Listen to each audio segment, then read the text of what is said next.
Hello there, this is LEGO Dynasty, and today I'm bringing you guys my review of the LEGO Harry Potter, The Battle of Hogwarts. It is set number 76415, comes with 730 pieces, and is rated ages 9 and up. Now this set has been retired for some time, but when it retailed in the United States for $79.99 and in Canada for $99.99. Now without further ado, let's kick off this review, starting with the box. Take a look at the box, and you can see the Battle of Hogwarts taking place across all the characters here, looking pretty nice overall. Obviously, it is sort of meant to be in the courtyard, and I think they really did a good job capturing the look of the courtyard, in my opinion, here with the different sections. Flipping the box around, and you see the different sections that you can combine or, move around, specifically all these different sections that can be, customized to an extent. Obviously, the main section's kind of the same, but you can move around a lot of the other parts, especially if you want to combine the other sort of Hogwarts castle sort of sets.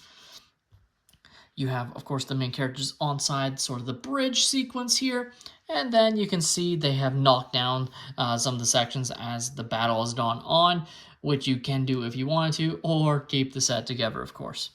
Take a look at the manual, and as you can see, it is a rendered image as it came out after the changes by LEGO to do these rendered images instead of the box art, sort of reprinted on the front of the manuals. Only bring that up because obviously you've seen some of my recent reviews that had the previous style that just looked a lot better and felt better in your hands. And in the back of the manual, it does show all the different sections you can combine into one giant Hogwarts. Obviously, there's actually a lot more sets that you could combine, including some promo sets that you could involve, but it still looks pretty cool, as you can see, when you combine all the sets together here. And taking a look at the extra pieces I was left with following the build, of course you have a trusty brick separator, but you also have a lot of really nice pieces, obviously some extra wands, including some of the newer wands that had these, sort of pieces here that allowed you to attach sort of these blast pieces, is how I describe them, to symbolize, them utilizing magic against each other's opponent, which was pretty cool at the time. And obviously you have a bunch of other extra pieces that you can add to your collection for free. Taking a look at our first minifigure, we of course have Harry Potter here, and overall he looks pretty good. He has his, of course, sort of brown coat on with his blue jumper underneath, looking pretty nice, and then some blue jeans, no arm or leg printing, of course, basic back printing, and then does have a double-sided face print, which looks just like that. And when you remove his hairpiece, you can also get a better look at his scar on both sides of his head there. Our next minifigure is Neville, and he looks a little bit, battle-worn overall. He, of course, has the Sword of Gryffindor, which is a very nice mold here. Also has his wand. Torso print looks nice, no arm or leg printing, and back printing also looks pretty good there. And he also has a double-sided face print with his sort of classic Neville face, is how I describe that, which looks pretty good. Our next minifigure is Molly Weasley, of course, and she looks pretty good overall. Great torso print down to the dress piece printing as well. No arm printing. Back printing pretty basic there, but still nice. And her double-sided face print looks pretty good as well. Just like that. Our next minifigure is probably my favorite in the set, just with the amount of detail on him. And this is Scabier, I guess. Overall, it looks pretty nice. You have the pink there going to the red and gray, mixed into the belt and leg printing, and then even some minor boot printing there. No arm printing, and some pretty nice back printing, and revealing his double-sided face print has him very scared, probably because he is about to meet his end next to one of the characters. Our next minifigure is Voldemort, or Lord Voldemort, of course. And overall, he looks pretty good. He's definitely pretty dirty, not in his, nicest getup, because he's obviously been battling throughout the night with the other characters, but still looks pretty nice. I really like the face print. I think they did an excellent job, especially getting the nose looking like him.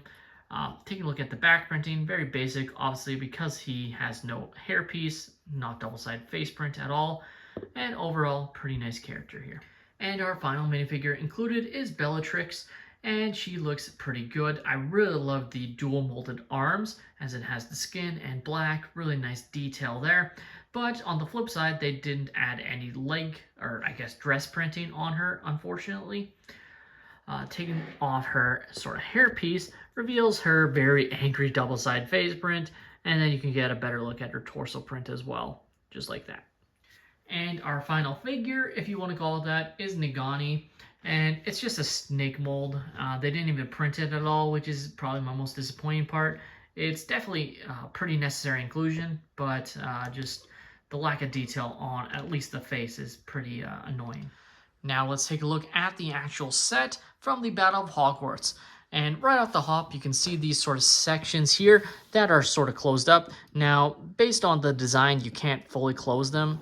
Like, I guess you could, but you can see it's not meant to. They're not sort of meant to go like that. So you kind of just have it like this, which looks okay, but it definitely looks the best when the set is opened up, in my opinion here. And you get a nice look. Obviously, you have sort of the bridge here that Harry and Voldemort are meant to be battling on later on in their fight. But then you have sort of this open concept that's meant to be sort of the courtyard that a lot of the battles take place in. You have the use of some nice sticker details, as you can see, including right here at the top here with the sort of clock tower sort of detail there, looking pretty nice. And then you also have some more sticker detail alongside the set just over here. And the same on the other side as well. Same sort of Hogwarts design printed on this other side here. As you can see, just like that. And then finally, you have this one sticker detail right above this sort of clock tower design, just up all the way up here. As you can see, looking pretty nice there. And throughout that, you saw sort of the design of this sort of whole build, looking pretty nice overall, in my opinion. Now, of course, you can open up the doors one way, of course, but you can get a nice little look through there that you can have a character walk through. Obviously, also right here on this side, where there is actually the use of another sticker that I will try and show off. Easiest way to do that, of course, would be to take off the section there, and you get a nice look at that sort of sticker detail there. As you can see, looking pretty nice. Of course, being, one of these sort of Hogwarts sets, it is meant to be very much a, customizable set, and you can really play around with how you want to display your set as you see fit. And the same thing on this side, you can detach it just like that, revealing not any sticker detail, but sort of a fireplace, as you can see there, just like that. And obviously what I assume is to be like some sort of table. And just like the other one, you can sort of close it up. Though I don't feel like it's meant to close up like this. Like, you can do it like that, but I don't think it's meant to at all. And taking a look at this final section here. And again, you can flip it around to reveal another sticker detail there. As you can see, looking pretty nice overall. Obviously, it's been very damaged on that side. And you can see the, sort of doorway and stairwell on that side as well. And then also at the top, nothing really meant to be there, but you can see a little section here with the roof, looking pretty nice overall.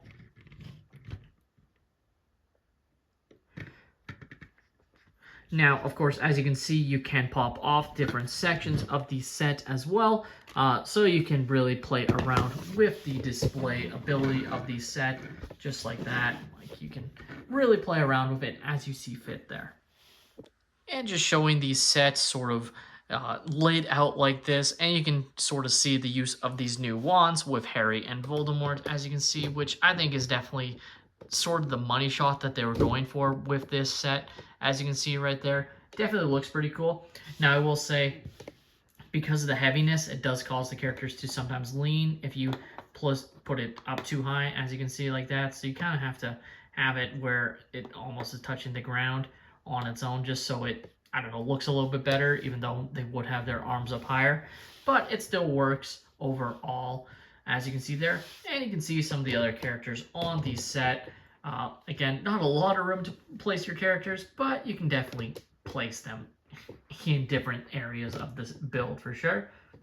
The LEGO Harry Potter, the Battle of Hogwarts set is probably one of my favorites of this sort of subline of Harry Potter sets that you could combine into one set. And it might just come down to the fact that you can sort of close it up just like this. but I just think it is one of the better standalone sets and has some great minifigures. With that being said, that's all my opinion. Let me know your thoughts on the set in the comments down below. Have you guys picked up the set, or are you planning to try and find it on the secondary market? Please leave a like and subscribe if you have enjoyed, and have a great day, everyone.